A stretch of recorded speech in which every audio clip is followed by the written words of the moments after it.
Black American reality, the people are presented with representations of real-life kings and queens through the medium of the Black Research Institute, BRI.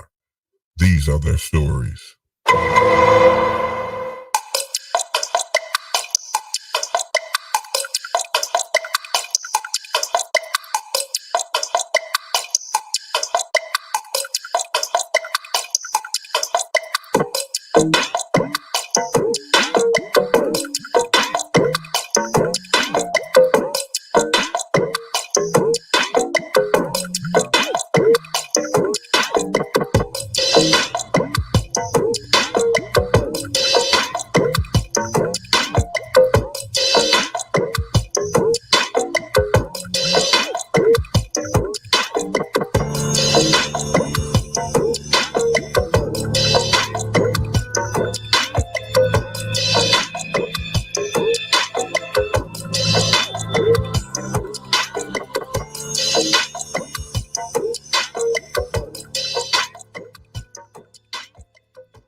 Hey. We're back. My name is Negus Denoris Wilson. And as I do every week, welcome everybody to the BRI, which is the Black Research Institute, and I limited to Sky.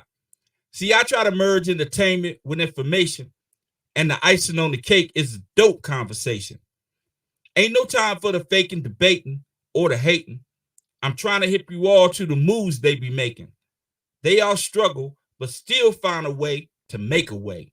Fight back, count stats, stay black all day. So I seek to supply you all with inspiration, with information to remedy our present situation. By showing you examples of Black royalty, and you never have to question the intent of loyalty, we're moving forward with the strength that's supremely kinetic. We're confident, we're Black, we're unapologetic. Instilling self-love is what really we hope. No doubt about it, Black people, we dope. We dope. And don't forget that. We are dope. Regardless of anything that you may go through, anything that you may feel is not fair, you are dope. We're dope. And tonight is no exception. Let me start off by saying this, man. I love what I do. I really do. I love bringing people with ideas and information to help other people. I love it. I love this. I love being here and being able to facilitate these live broadcasts so that you can see that we're not just entertainers, that we're not just athletes. We're not just movie stars. We are everywhere and we're doing everything and just as good as anyone else. And tonight I have a realtor that's going to be coming up shortly. She's in the studio, but she doesn't have her camera on yet. But we're going to get some information about real estate tonight. So when we come back, I'm going to introduce tonight's guest and we're going to make it happen. Hello, everyone. My name is Carla, aka DC Muffy, owner and operator of RDI Investments based out of Atlanta, Georgia. But right now, you're listening to the BRI, Black Research Institute with Negus Denoris Wilson. Enjoy the show. Hey everyone, my name is Kristen. I am the owner of Foreplay and the Hope Now Foundation. You can follow me on Facebook at Kristen Lorraine. You can also follow me on Instagram at the only Chris Lorraine. But right now, you are tuned into BRI, Black Research Institute with Negus Denoris Wilson.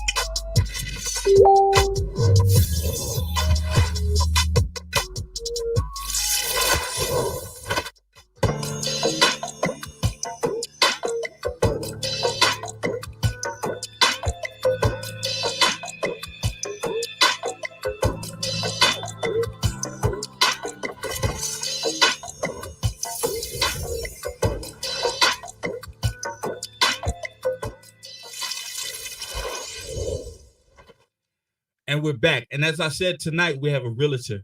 She's finally in the studio. I can see her in the green room. She's smiling. She made it in. But listen, before I do that, you see this up here? That's next week's guest. Her name is China Shorty. She actually has a trucking logistics company. And we're gonna find a little bit more about the trucking industry next week. But this week, we're talking about real estate. And we're talking about real estate with Miss Jessica Gordon. So without further ado, BRI, help me welcome Miss Jessica Gordon.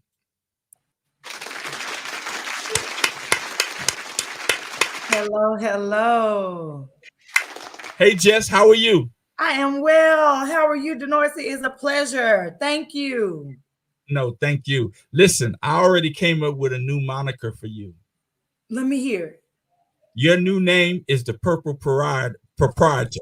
Purple Proprietor. I'm feeling that. I like it. The Purple Rain, the Purple Proprietor. I like it. Look, as I was doing this show, I'm trying to get images of you, and I just see a sea of purple. Sea of Yes, I am consistent. Just the same way when we think of Target, what color we think of? red.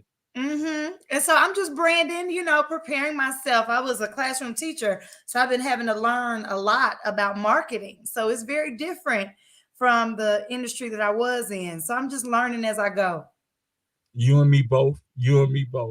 So look, as I told you early in the week, I'm not traditional in how I handle my guests.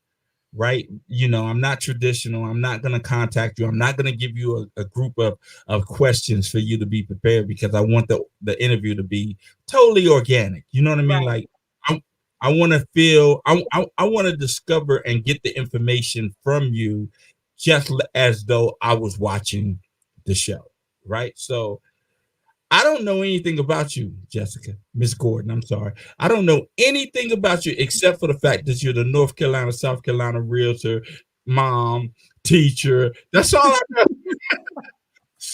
So before we start the interview, though, it's customary that I ask you two questions. Are you ready? I'm ready. Okay. So the first question is, are you happy? I am happy. I am well. Absolutely. Okay. And the next question is, are you being safe? I am being safe. I am. Okay, so well, if that's the case, then we can carry on. Then All right. How are you? I'm doing great. So listen, as I said, like that. Are you happy? Are you being safe? I like that. Oh, I may thank you. carry that with me. Okay, well, it's yours. I like that. I like that. So, as I stated earlier, I know absolutely nothing about you. I just went on your page, and the energy that came off through your pictures, it struck me as I need to interview her. Right, like I need to interview her. I think the information that she's able to provide will be able to help a lot of people. Right, so tell the people a little bit about yourself, but don't go too much in detail, because we have another 45 minutes to go with the interview. Okay. Well, first of all, thank you so much for having me. I'm glad that you noticed. I absolutely am very intentional about the content that I share, and it is definitely centered around impacting others, loving on other people, shedding light, and just building up those around me. So I definitely appreciate you noticing. But a little bit about myself: born and raised in Fayetteville, North Carolina. Been in North Carolina my entire life. When I was 17, I moved to Charlotte to attend the University of North Carolina at Charlotte. I have 2 degrees from there, a bachelor's in middle grades education, and then a master's in instructional technology systems. So I was a classroom teacher for 7 years. I worked in central office for CMS, Charlotte Mecklenburg Schools, for another 4 years almost. And I loved it. I absolutely loved teaching. But of course, we know that comes with a lot. And so I made the decision to leave the classroom. And then in 2020, They cut about 12 positions, and I was one of the 12. And I decided that it was just an opportunity for me to never allow someone to take a position from me. And so I decided that I was going to become an entrepreneur. I do have two little boys. They're ages 2 and 3. Their door is right next door, so I can imagine you all can hear them. And I also am a bonus mom to an 11-year-old and a wife and a caregiver for my mother. So I wear many hats. So I think that's not sharing too much to leave you some questions. That's great. So listen, well, I have three bonus children that also graduated from UNCC. So Ah, yeah, I have three bonus children that graduated from that university. It's good. It's a great school, excellent school. yeah. But but I want to ask you, when you decided to be an entrepreneur, why real estate? Hmm. So, for many different reasons, but ultimately, um, I had thought about real estate even before. So, when I was a classroom teacher, I looked it up. I said 80 hours in a classroom. I said, oh, that's not going to work. Because as a teacher, I'm like, I'm not spending my summer in anybody else's classroom. So, I never did it then. But growing up, I was raised by my grandparents. And so my grandfather served in World War II. And when he came back to the States, he did not receive the same land grants as his other white servicemen. But my grandfather worked really hard. He was really intentional. And he purchased a home in an all Black neighborhood in the 60s. And that's the same home that I came home from the hospital that I left when I went to college. So, 17 years. And as a young person, I didn't appreciate or even really understand all that he invested so his family could have a home. But as was becoming an adult, I was like, you know what? That man worked really, really hard. Of course, you hear people say it, you hear your grandmother say it. But when I really processed all that he did to even purchase a home as a Black man in the 60s, coming back from the war, it really opened my eyes. And if I'm being transparent, when my grandparents passed away, the home was left to my mother. She was left in care of me, and we ended up losing the house. And I was devastated. I don't regret a lot of things because I'm definitely one of those people where things happen as they need to happen.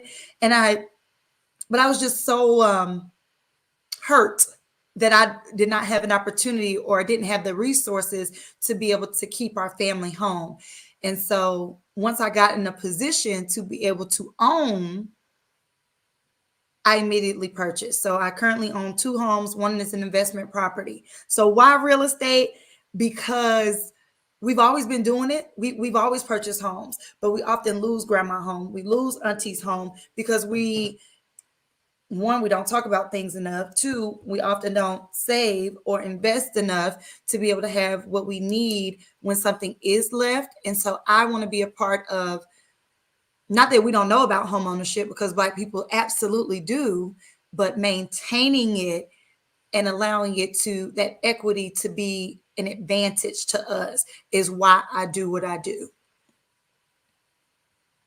See, you said equity, right? Like, which is a word seldom used in the Black community, right? Like, it's a word that's seldom used. But equity is actually real money, right? Like, it's real money. And when like I've done a lot of these interviews, and what I've noticed in all of them is that most of the people that do are entrepreneurs. They do it because not that they want to make money. Of course you want to make money because you want to, right? But a lot of people want to help people, right? They want to help people with the information that they have, with their expertise, with their profession. So when it comes to home ownership, how do you help people? Absolutely. So just the same way you noticed my energy, my vibe, I've always loved talking. I always have. My report cards would show that. And so what I do in being intentional is I'm consistently sharing content and sharing information. I apologize. There's some background noise. But I'm consistently sharing information. I'm consistently making sure that I'm in conversation. I'm in rooms. I recently spoke. I'm a member of Delta Sigma Theta Sorority Incorporated, and so I intentionally, I intentionally went back and spoke to. So I'm 15 years of Delta, and so rest peacefully, our Madam President who just passed. But I was intentional in going back and making sure that I was speaking to the students. And so I spoke to the college age girls during a program where we were talking about home ownership and making sure that they understood more than just the surface. And I was comfortable and I was transparent in sharing with them my own experiences so that they could learn from my mistakes. And so in sharing the truth of I lost grandma home. So not just, we shouldn't lose grandma home. I lost it, had to learn from it, had to move on from it.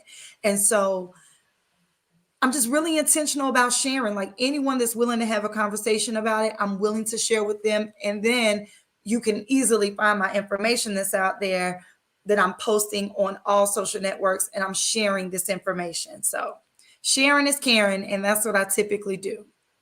Sharing is caring. So you want to help people, you share the information, but in your profession, what is one of the major, I don't want to call it an obstacle.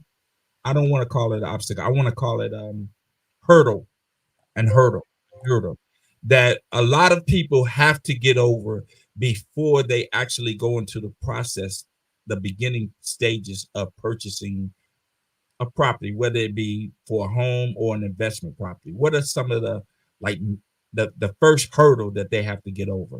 Absolutely. So this is all combined. So it's more than one thing. But the first hurdle, you all, is absolutely being willing to look at your finances.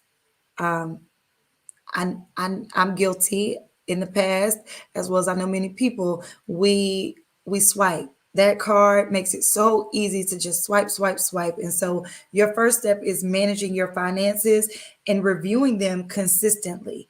So yes, you should be checking your credit score at the minimum once a month.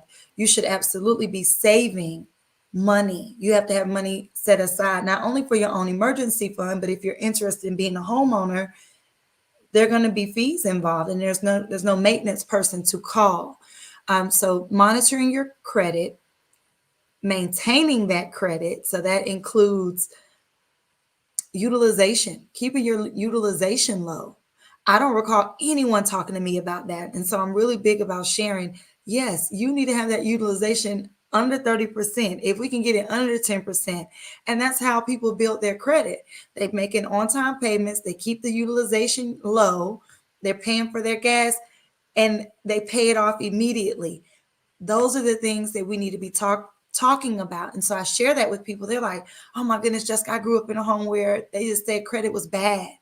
And so because generationally, someone may have had a bad experience with credit, instead of figuring out what steps need to happen in order to improve your credit, in our communities, people are saying credit is bad, don't use it at all. So credit, monitoring it, saving your funds. And I also, lastly, so your credit and your debt are tied in. But the last thing that I would say is your income. I think it's important to increase your income. I truly believe that we all have a gift and a talent. So even if you are working a 9 to 5 that you love or that you don't love, I do believe that there are other opportunities for you to earn. And so I encourage people. I used to be that type of person, like, oh my goodness, I got to cut out my Starbucks. I got to cut out Netflix. And in reality, yeah, I might save $100 over the year by not doing that. But when you tap into yourself and you're willing to use your gifts, you could be making an extra $20,000 a year instead of just cutting back. So I encourage people to monitor your credit. I encourage you to save, and I encourage you to earn more, because you can. It is possible. I like the fact that you said income, because everyone who talks about credit always talks about, from my point of view anyway, they're always talking about maintaining your credit or paying your things on time.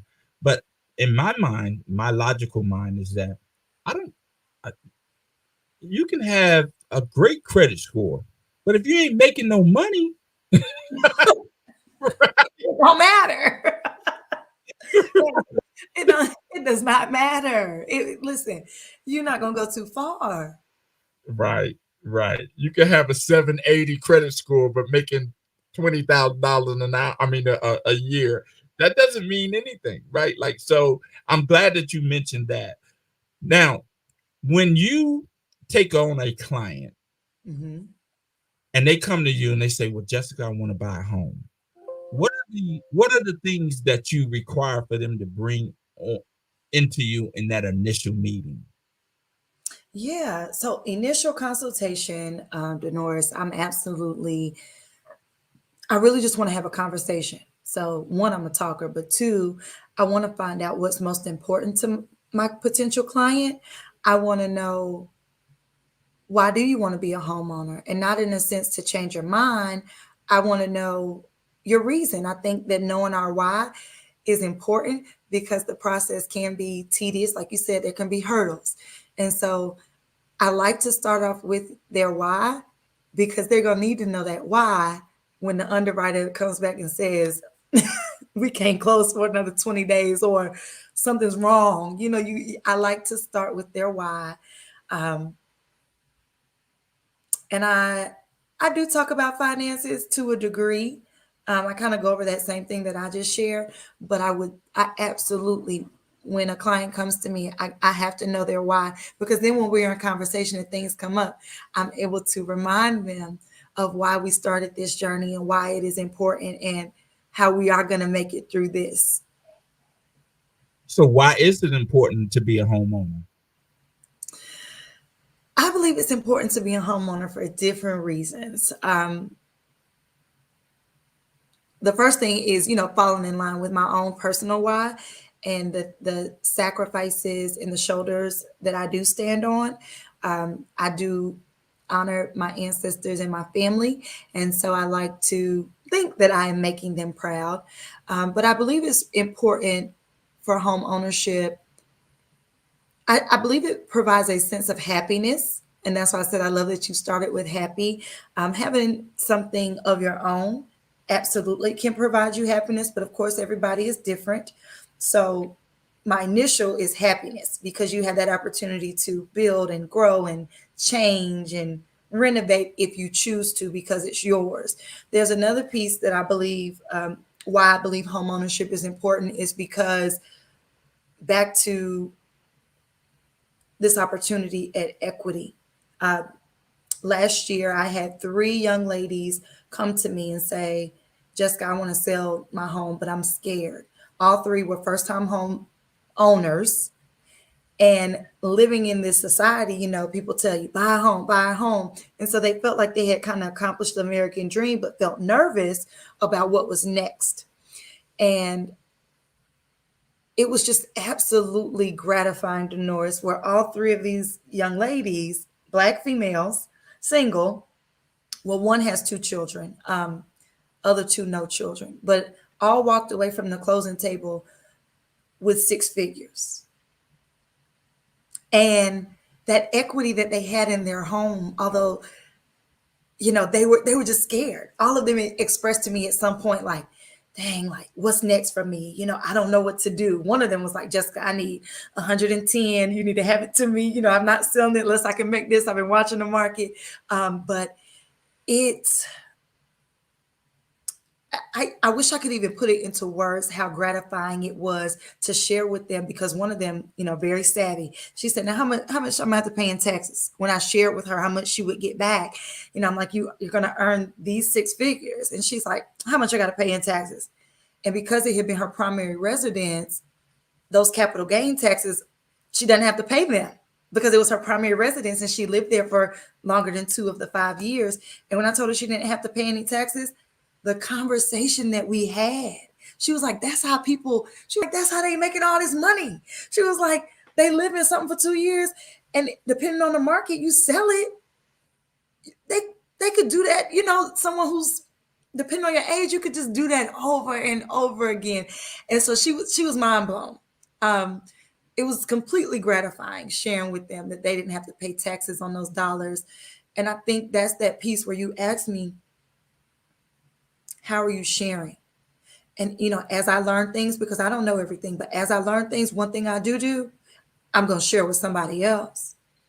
And so it just was rewarding to help 3 Black women walk away from a table with 6 figures and have an opportunity for just some freedom that they had never had. Most 2 of the 3 come from humble beginnings. The other one, her family was in the military, but still, not her money, her parents' money. So it was just awesome. It hands down, wasn't even expecting that type of gratification or even that experience. I couldn't foresee, oh, I'm gonna make somebody this amount of dollars, but and to be honest, it didn't hurt your pockets either. Like sure did. As you know, I am very grateful. I told you I have children. So listen, got people, mouths to feed, honey. 3 boys. They are busy and active. And well, mom like to go on trips too.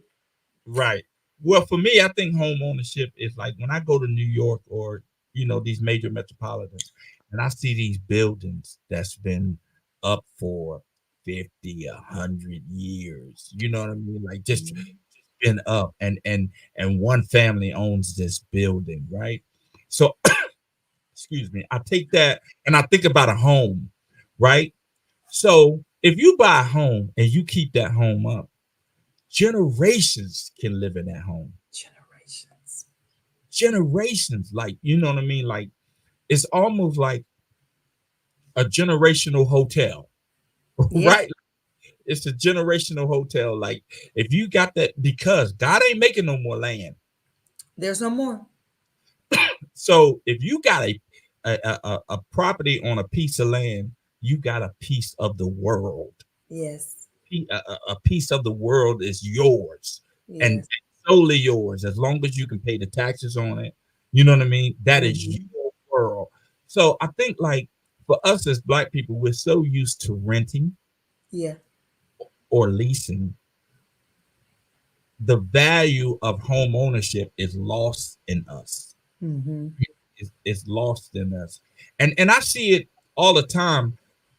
Like, for us as Black people, value is not really a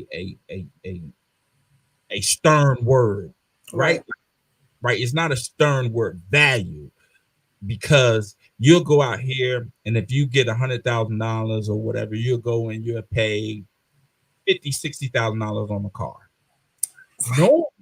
Knowing that the value of that car will decrease the moment you drive it off the lot. Just like this. Immediately. Now every Black person that I know has heard that, but yet they would still go and get that $50,000 car. Dick Gregory, it's crazy. Dick Gregory said something in one of his stand-ups. He said, if you see a man driving a Cadillac and you know he works in a factory, don't worry about it. He's going to pull up to the gas station and put $2 worth of gas in the car because he ain't going nowhere. Right? You muted your mic because he ain't going nowhere. So that is I'm glad you said that about the gratification, the income, and it's crazy because I was telling my wife earlier today that y'all women are doing y'all thing, man. Y'all are doing y'all thing. Like, if you look at my show, if you look at any episodes of my show, 90% of it is women. It's not that I haven't reached out to men, but women, they tend to take a more serious approach to a business outside of the home than a man does. Because I think a man, especially a Black man, they feel like, well, I'm healthy, I can go get a job, right? Right. I can go get a job. Whereas I believe Black women, they are accustomed to finding a way to make a way. As we are. Right? Like, I think Black women are accustomed to finding a way to make a way. So with the real estate market, as it is now.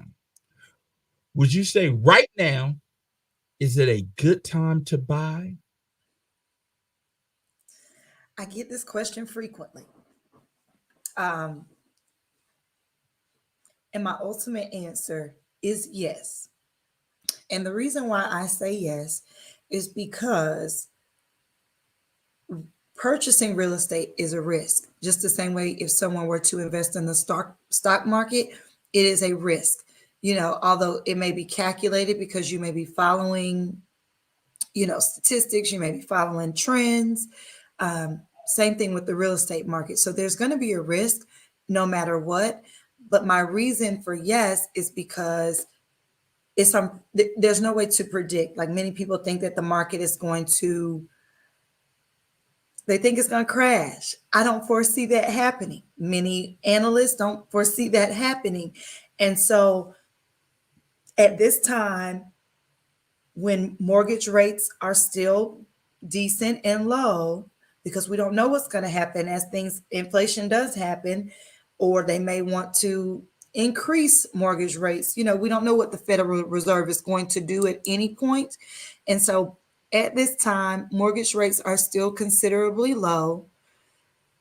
I would say yes. Now, I would never say it's a good time to purchase when you're trying to purchase outside of your budget, but it is a good time to purchase if you have the means and your debt to income is in a good space. You're going to be able to afford it. Another reason why I say yes to Norris, and I know my answer is a little long-winded, but I'm just thinking about examples. I have a young lady who went under contract this past summer, so summer 2021, on a new construction home. And, she was a little concerned, she's like, because what's going to happen next year with the market? And I was like, there's no way for us to know, but you're going to own this and it's going to be your land. So we kind of stuck with that. When she went under contract, as I mentioned this summer, I had another client who wanted something under $300,000 because that's the price range that this other young lady was in. So I was like, let me take you here because I'm under contract here. I know this area. When we went back 6 months later, the price was $35,000 more. So my client went under contract summer 2021. The home isn't even finished being built, and she is going to walk in the door. Someone could purchase in that neighborhood, and they're going to purchase for over $300,000, and we got her under contract at $270 just 6-7 months ago. So people are building equity even through this. People are like, oh my God, these prices are ridiculous. But her example, it just goes to show, like, anybody purchasing in there right now is going to spend another $35,000 that she did not have to spend just because we chose to lock in early. So I do think it's smart to make wise decisions. I wouldn't recommend someone purchasing something that's, you need a trusted agent. I want you to choose me if you're in Charlotte Metro, but if you're not, you still need a trusted agent, whoever that is. If you find him on social media, if it's a friend of the family, it needs to be someone that you can talk to and ask questions to, that's going to give you the real. And if they don't know the answer, you need somebody that's not just going to fluff you. You need somebody that's going to say, I'm going to find out, so that you can make good decisions with your money. So some people say no, but I say yes. But it has to be calculated. Okay, so now you said someone that you can trust, that you can ask questions, right? Mm-hmm. So as a first-time home buyer, what questions do I need to ask? Yes. Oh my goodness. Now I have a really long list. I do have a home buyer's guide that I would love for you to download, but there's so many questions. I would start off with the lender. So as a first-time home buyer, you need to connect with a lender. Now your realtor is going to know lots of lenders because they're working almost hand in hand. One doesn't get paid without the other, but you want to connect with multiple different lenders. So I say this example. If you bank with the credit union, you may want to find out what the credit union is going to be able to offer you when it comes to a mortgage, because many credit unions are willing to cover closing costs. Whereas if you go with a Bank of America or another large organization, you may not get that same thing, or depending on the time period, they may have other incentives that will benefit you. There are also a lot of private lenders. So I recommend connecting with multiple different lenders, being comfortable with filling out, I say 3, some people only like to do 2, but filling out those applications more than once, because you want to know, okay, if this person's offering me this, you don't have to go with that first offer. You need to find out what else is available. Another question that you should be asking as a first-time home buyer is, what is due diligence? What is earnest money? Because you're going to have to put up certain monies in order to be able to bid on a home. So making sure that you're asking, what does this money go towards? Don't, and no question is silly. So if you don't understand earnest money from due diligence, ask your agent again. Make them explain it. I'm one of those, like, let's talk about it, and here's an article, just to make it tie all together, depending on what your learning style is. But due diligence is the money that is non-refundable. But if you pay $5,000 in due diligence and you are buying a $300,000 home, now the bank or whomever is only lending you $295,000. So it does go towards that final amount, that sales price. So it's just tons of questions, Denoris, that I would want a first-time home buyer to ask. I guess starting off with the lender, because you want multiple options, but also starting off with the lender because you want to be able to communicate with someone to say, well, if I make these changes with my finances, how would that impact how much I get approved for? So you want to know those numbers, and a lender is the best person to talk to about that, because they're going to be able to tell you, because that's what they're doing every day. Well, you know what? I would think like you would want multiple lenders so that you're able to play them against each other. Absolutely. Right? Like, because it's a contract, right? It's a contract. And it's business. Right. And it's business. So that means there's a negotiation process in all of that. That's right. I think what we do is, as Black Americans, we just look at a house and we say, I want that house. Mm-hmm. I want that house. Like, what is it going to take me to get that house versus what is it going to take me to get that house for less? Right. Like, right.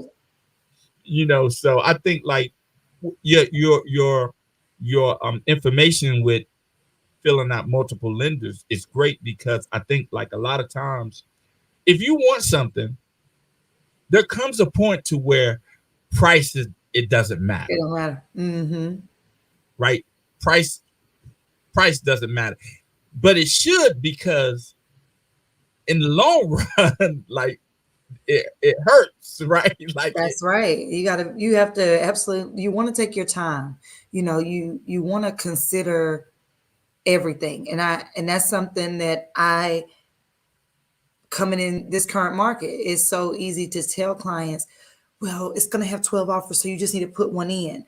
No, I don't want any of my clients having buyer's remorse. So what I tell them is, if this is yours, when you are ready and you've considered, you've prayed, you've done whatever it is that you need to do, and you feel confident in your answer that this is your home, then if it's still available and they accept our offer, then it's yours.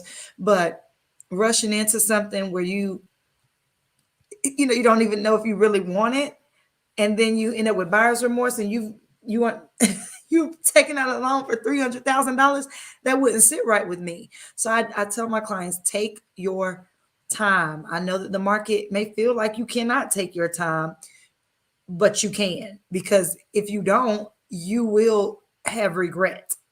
You got to take your time. You have to know.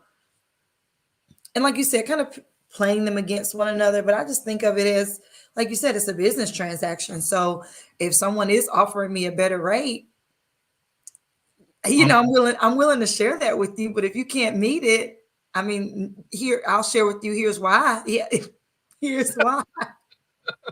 Here is why. Okay, so my major fear is 2008, right? That's like it's because like the contracts that you're signed with these lenders are so word heavy, right? Mm-hmm. Word heavy. And the important aspects of any contract is always small, right? Like, right, it's always small print. And, redlining, predatory lending, Mm-hmm. what they call that, I think it's called balloon payments, where your payments will increase over time. Overtime. Mm-hmm. So how do you guard yourself against that? Those things, predatory lending. Well, you can't guard yourself against redlining because that's what they do. Because you just gonna walk in and be black, honey. But as far as predatory lending, I will say that there is a lot of information. Like companies are required to, of course, by law, share through the Fair Credit Act. Like they're required to share multiple different things. Um, I think the best way to look out for that sort of thing is, as we know, everybody has the internet. There's no reason why you should be working with a company and you can't read a review. And even if they're a new company, they're going to have a website. They're going to have something. You know what I mean? And even if they're a new company and something doesn't sit right and it doesn't feel well, you don't have to be there first. So let somebody else do it. But I just always recommend people to do their research.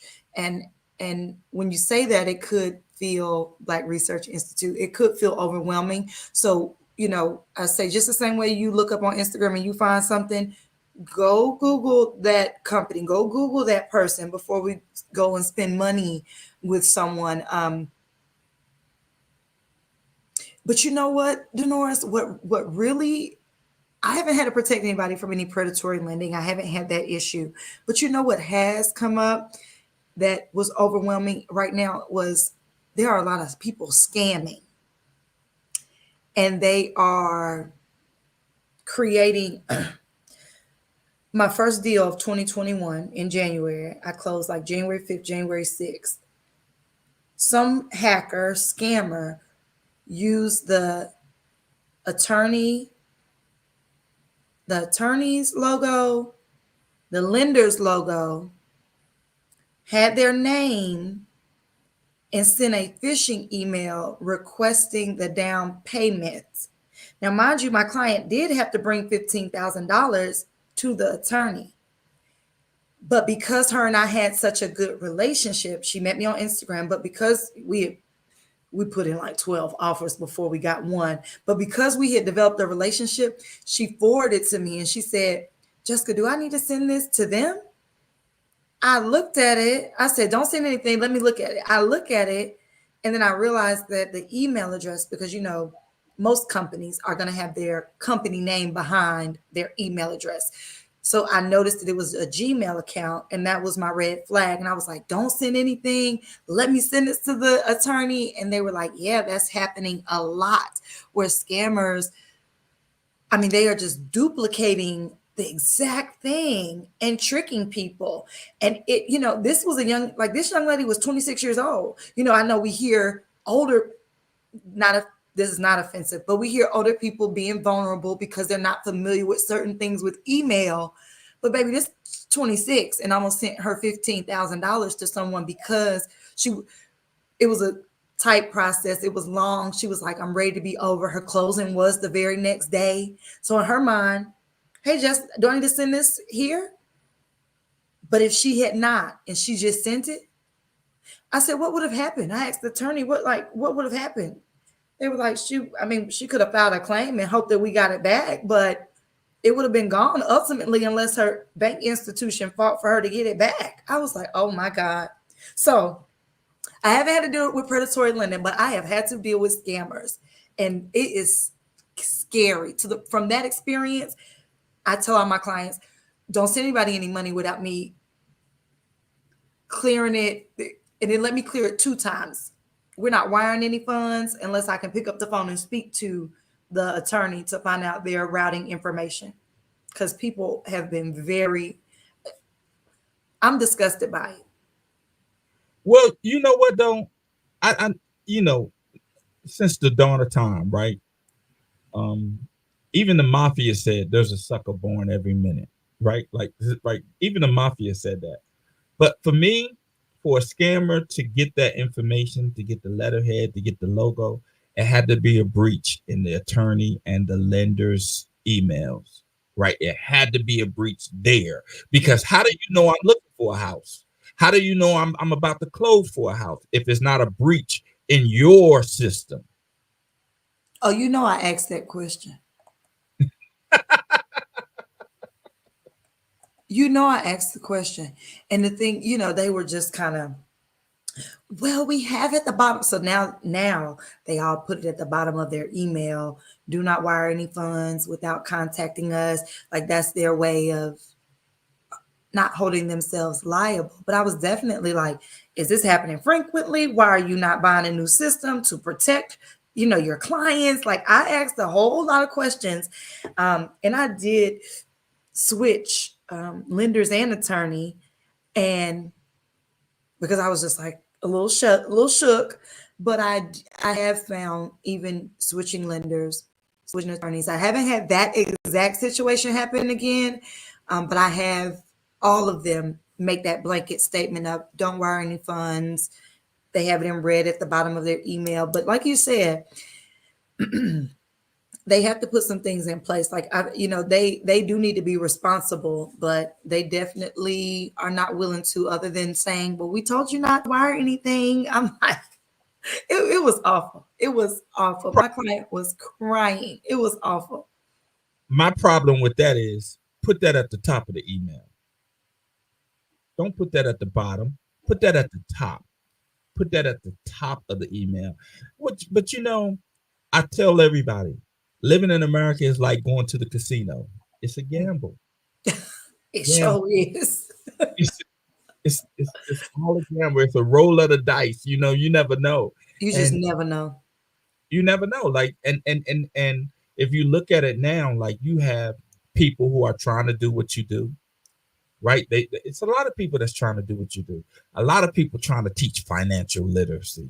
A lot of people that's trying to tell you how to improve your credit. All these people are doing these, and they just seemingly came out of the air. Like they just and it's like, okay, if you're telling me this, if you're telling me all of this information, where do I get the information that you have so I can go and research it myself? That. And so I have nothing against anyone that's doing credit repair. But what I do tell people is before you go give somebody $100 a month when you're trying to fix your credit, let's read an article. Let's make on time payments. Like, I 100% agree. Like, let's share the information. We shouldn't be gatekeeping. We should not be holding on so tight to what we know, because there's an abundance. It's not a necessity to gatekeep or to hold on or bottleneck someone, because the reality is there's more available. There's no lack, but we know that is a mindset thing where we are working on our people's mindsets daily. And that's exactly why I do this show, right? I want to show us in the light of people that like yourself and other professionals that we don't normally get to see every day, right? We don't get to see a successful realtor that is caring, compassionate, and wants to see their client happy. We don't get to see that, because most of the time when we're going to buy a house, we're going to buy a house and that realtor is, just no offense, but that realtor is white. Right? Yeah. That realtor is white. The contractor is white. The developer is white. The lender is white. You know what I mean? And for them, it's about money. It's about money, right? Like, and don't get me wrong, we live in America, which is synonymous with capitalism, right? Like, so I understand that you got to make money, right? But at the expense of someone's life savings or some who has worked hard to save up this money to be able to be in a position to to even. own a home, right? And you're gonna take that because you are a scammer. I say it all the time. The internet created more snake oil salesmen. Like it's a lot of snake oil salesmen It out here. is. And and when I looked at your page, oh wait a minute, hold on. Before I go, I want you to hear something.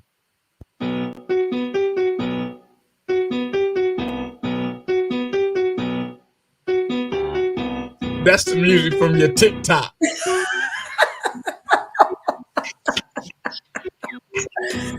I'll give it not none of that. I'll give it none of that. I like to have fun. I do. I do. Listen, we all gonna leave here one day, so I like to have a good time. I do. I do. That is so funny. When I saw that TikTok, because you know what you reminded me of when I saw that TikTok. There's a Senate candidate in Louisiana. Oh, And Gary yeah, Chambers. yes, yes. Oh yes. Oh yes. And the confidence that he had to have to do that, right? To do that was, I mean, because it's Louisiana, right? Like it's Louisiana. And for the most part, I hope he wins. I really do. I really, but But it, look, but it's it's, still Louisiana. it's Louisiana. But Mhm. what he did do though, he he he wasn't just smoking marijuana. He No. gave facts. Like Right. he gave information about it, and not only who's getting arrested for it, but how much money the state is spending by incarcerating these people. So Absolutely. I mean, and honestly, I'm one of those people. So right, you could tell me to move on, but just like slavery, the enslaved people made them so much money, but they were unwilling to even anything, like just the thought of it. Anyway, I just feel like it's another cycle of, well, we can make money off marijuana, but you need to be in prison.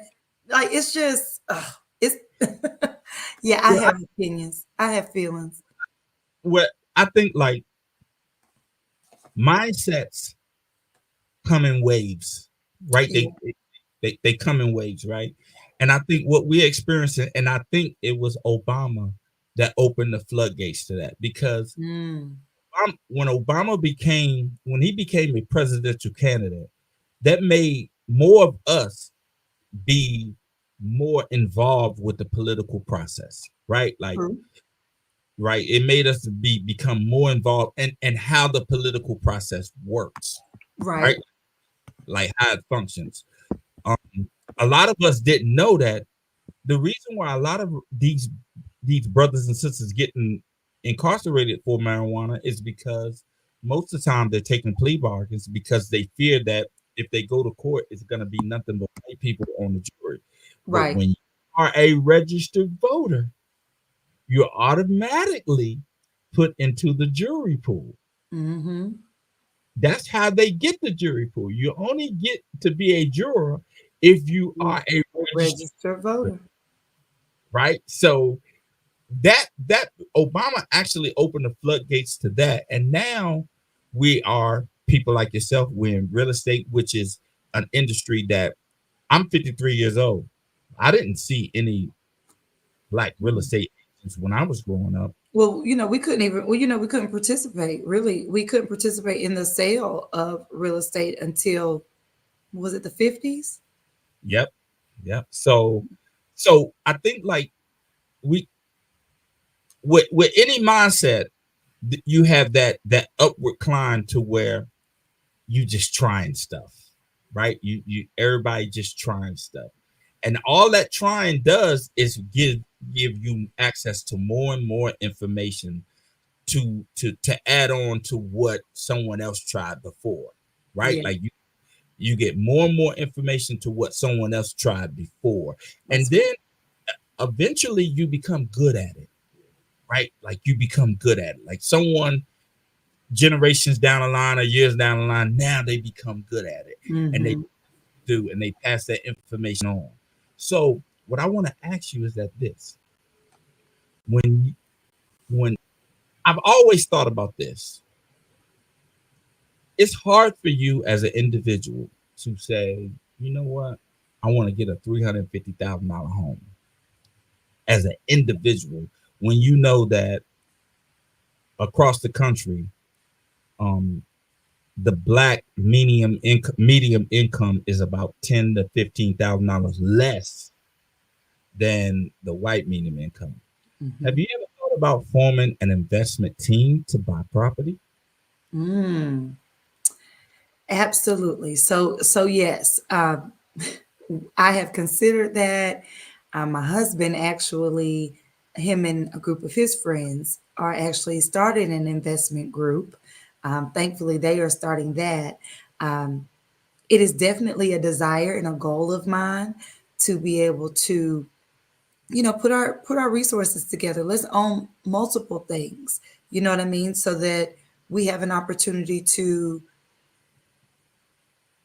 build equity in this country.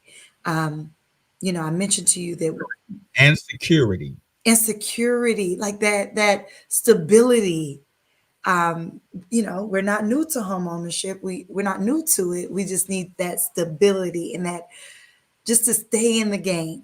But yes, I absolutely have considered. I mentioned that I saw own two properties, and one of them is an investment property. So I have a tenant, and I mean it's rewarding. But as you mentioned, like just thinking bigger, you know, taking that next step in because I have the information, because I have opportunity, as well as access to resources. Taking that next step to do more is something that I am consistently thinking about. And you have challenged me, and I need to put some things to action for sure. And they listen, when I think about people that do like developments, like that build developments, that Yes. that's not their money. They ain't doing it with their money. No. Not they are not doing it with their money. They went and got a loan. They went and got investors. They went and got people who believe in what they were trying to do or what they're trying to do and say, yeah, not only do I believe in you, but I also believe we can make some money, right? Mhm. We can make some, and that's why I try to get us to understand that look, it's strength in numbers. It's That's a right. lot of, it's a whole lot of strength in numbers. Not only from Using other people's money. but not only in the monetary aspect of it, but in the knowledge, in the information, and in like if you're my partner, I want to see you win. Exactly. I want to see you win. And hopefully you want to see me win. Eh, So that we both got to do our part so that we both can win. mhm. So That collective piece. And, that, and and like you said, that's why you do this podcast, excuse me. And that's why we share this information, because that mindset of wanting to see others win and knowing that there's an abundance and we have an opportunity to be able to help one another, build hey, one another, share what we know. You good at this? Great. Okay, I'm good at this. Let's put our resources together for sure. Oh yes. Yes, yes, yes. you know how people say money don't grow on trees, Mm-hmm. but money is made by trees. It may not Exactly. It may not grow on them, but it take trees for money. I used to live in Washington D.C. and I used to drive by the Bureau of well, ride the bus by the Bureau of Engraving, and Mhm. and and I never went in, but I knew in that building they was printing money. Yep. That's what they doing. They are printing money in that building every day. Not a single day that goes by that they are not printing money. So money is not the problem. It's Mm-mm. the economy of the money. It's what you do with the money. It's how you utilize the money. Because money is not the problem. No. Just Jessica. See, that's what I'm saying. I'm a Pisces. You like to talk a lot. I like to talk a lot. We've been on this podcast for an hour and it doesn't even feel like it. Didn't even feel like it, Dolores. I just want to say thank you so much for having me. It did not feel like an hour. Now that you said it, I'm like, oh my goodness. I had stopped looking at the time. I am so grateful. This was wonderful. Okay, I want to ask you a question though. Okay. Well, I got a couple of questions, but I want to ask you a question. Is that did you enjoy yourself? I did enjoy myself. This was well worth it. I want to continue to share. I was challenged with that last question of, okay, putting the resources together. Absolutely. Like my husband's an electrical contractor. I'm a real estate agent, former teacher. Like what are we doing here? What are we doing? What are we doing? So yes, I was challenged. I thoroughly enjoyed myself. Okay. All right. So with that being said, tell the people how they can get in touch with you. Yes, you all, please reach out to me. Anything that you think of when it comes to real estate, even if I'm not in your state, you can find me on TikTok and Instagram at CLT Realtor Jess.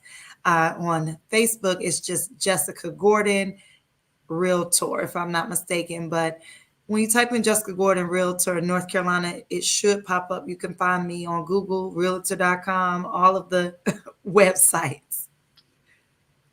Well, thank you, Jess. And it's customary that here on the Black Research Institute that I have to ask you two parting questions, and the last question is a three-part question. But the first question is, what are you doing, Miss Jessica Gordon, to push the culture forward? Absolutely. First thing I'm doing is raising 3 Black boys in America.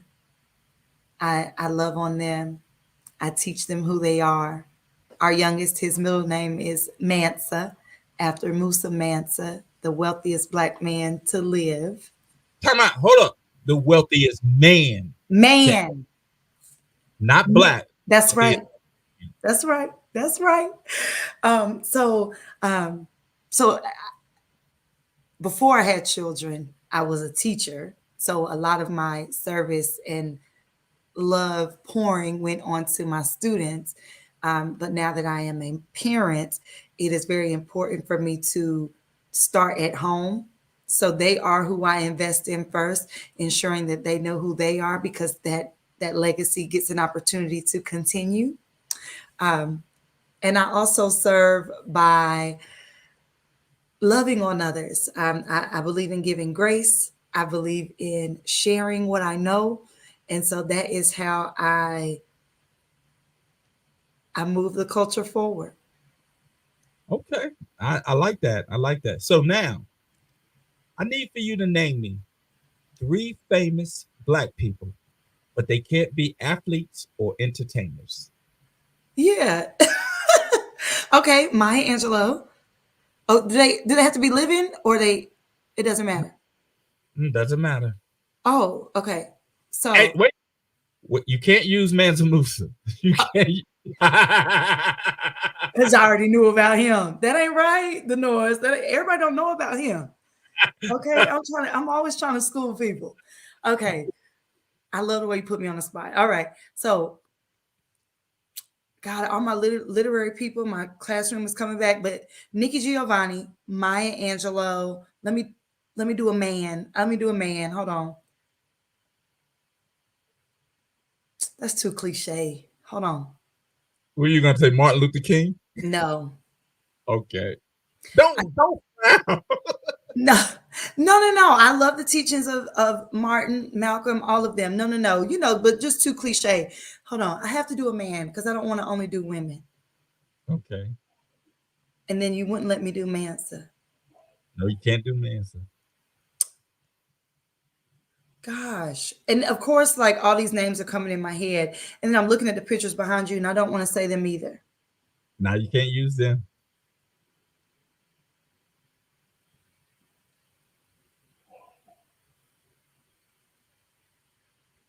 I want to do a man. All these women are popping up in my head. It doesn't matter. It doesn't matter. Name a woman. It doesn't really matter. It does, because I'm raising boys and can't say a man's name. Um, what'd you say? I said, I know that's right. It does. It does matter. You said not an athlete and not an entertainer. Mm-hmm.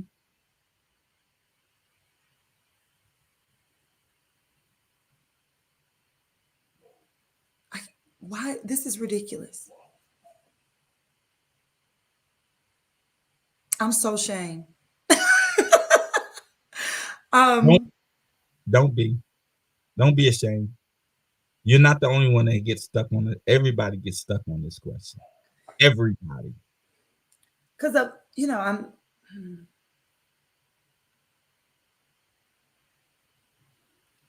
I know you know them. If they just not coming to you right now. I know you Right. know.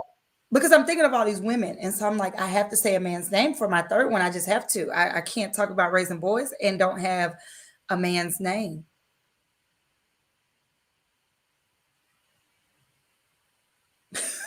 I am so ashamed. Um,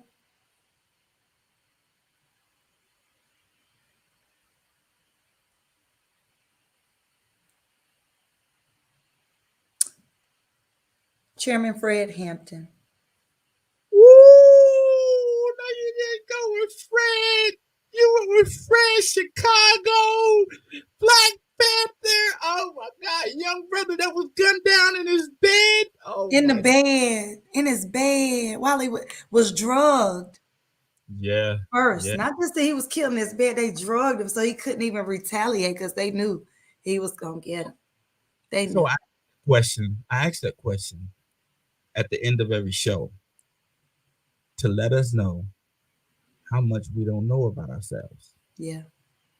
right? Like, and it's not really our fault because we're not really responsible for our education, Mm-hmm. right? It's not Right. so it's not taught to us. It's not taught to us about Fred or the guy that's in the military uniform back there, Marcus Garvey, is probably one of the most famous black men Ever. ever. And I never learned about him in school, right? So, but I want us to understand that look, we can't depend on upliftment, enlightenment, education, self love outside of yourself. That's right. That's right. You can't depend on that because they're gonna not tell you those things because those things not only instill in you pride, but they instill in you courage. That's right. And that's scary for them. Mm-hmm. Mm-hmm. That was so good. That was so good. I love that, Denores. Thank you. Although I'm ashamed because I'm on camera for 3 minutes, not naming a name, but I was like, don't Google Jessica. You can do this. I was like talking to myself. I'm like, you love black men, Jessica. You better answer this darn question. So thank you for putting me on the spot. But no, I get why you asked the question. It's critical that we love ourselves and that we empower ourselves. And I think what we're seeing right now, Denoris, with the pushback on critical race theory and the 1619 project is that very thing where us having courage and us knowing who we are and from where we come would only destroy this place. Well, this is how I look at it. How do you expect someone to teach you true history that uh, how do you expect a country to teach you true history, like real unadulterated history, when they tried to keep you from reading? You weren't. Right? It was written in writing. Illegal. It was a And law. it was a law that you couldn't be taught how to read. So Nor if right. if you know this, then you need to learn and take some responsibility to teach yourself, teach your kids, That's teach a fact. anybody else. Like for example, and I can talk, but for example, we have grown up thinking that Uncle Tom was a bad thing. We call each other Uncle Tom Mm-hmm. to degrade you, but Uncle Tom was actually a good man. You don't call someone uncle that is bad. Yeah. Right? Uncle Tom was inspired by Josiah Henson. Uncle Tom's Cabin, who was written by a white young lady, she said she got her inspiration for Uncle Tom's Cabin by Josiah Henson, who was an ex-slave that escaped slavery and went to Canada and built a home for ex-slaves to come and work and live. But we were taught that Uncle Tom was a bad thing. And you hear black people calling each other, he's an Uncle Tom. That's not. You do. That's so I asked that question just for us to be aware that, like, if you believe a lie, right? If you grew up believing a lie, and Mm-hmm. it can be detrimental to you.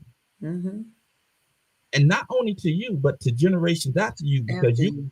create that lie and you're gonna pass it down, and they're gonna pass it down, and they're gonna pass it down.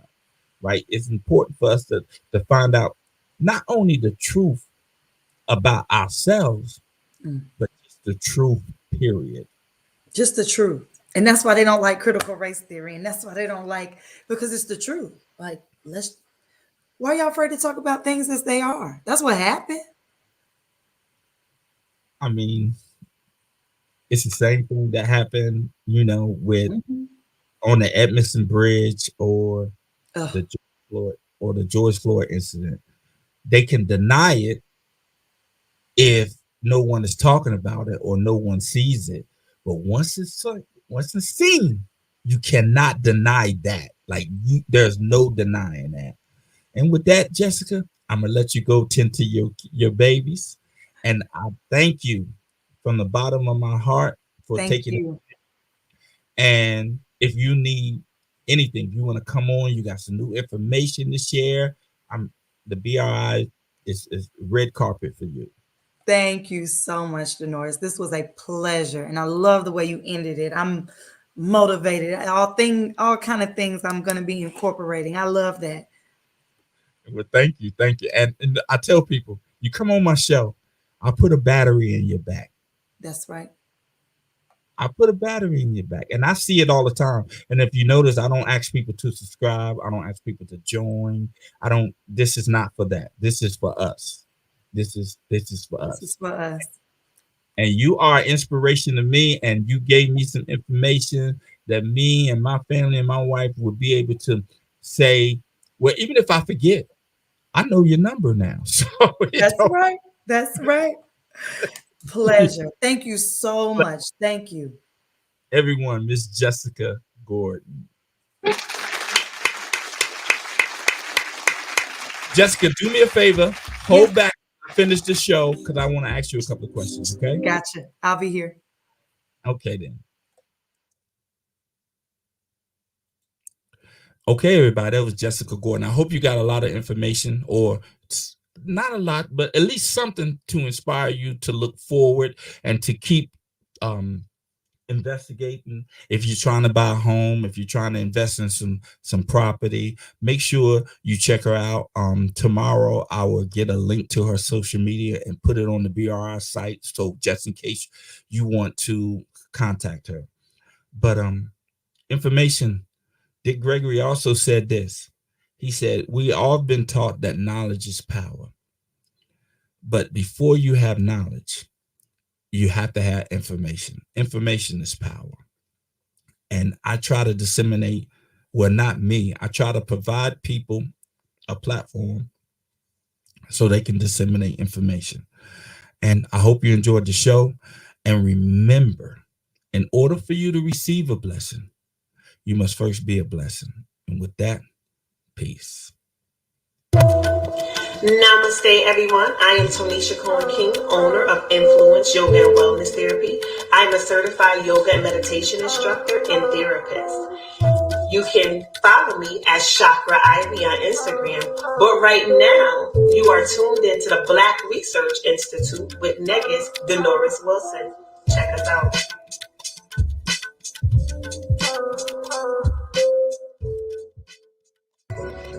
Y'all, I have been sitting here for at least 2 hours.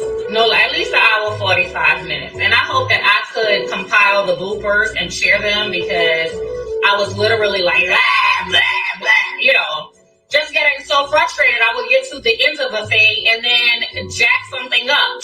On Monday, January 31st at 8 p.m. on the BRI Network, the Black Institute, Jesus, I sound like I'm not even being normal. This is hard. The Black Research Institute, y'all, with the one and only Negus Norris. What's this man's name? Why you gotta have 3 names? And CS Freight Firm. See what we got. Hello, everyone. My name is China. I am the owner of Accessory Closet and CS Freight Firm. You can find me on social media outlets at Accessory Closet and at CS Freight Firm. You can also catch me live on Monday, January 31st at 8 p.m. Y'all, I'm so excited about this. On the BRI Network, that is the Black Research Institute with the one and only Negus Denoris Wilson.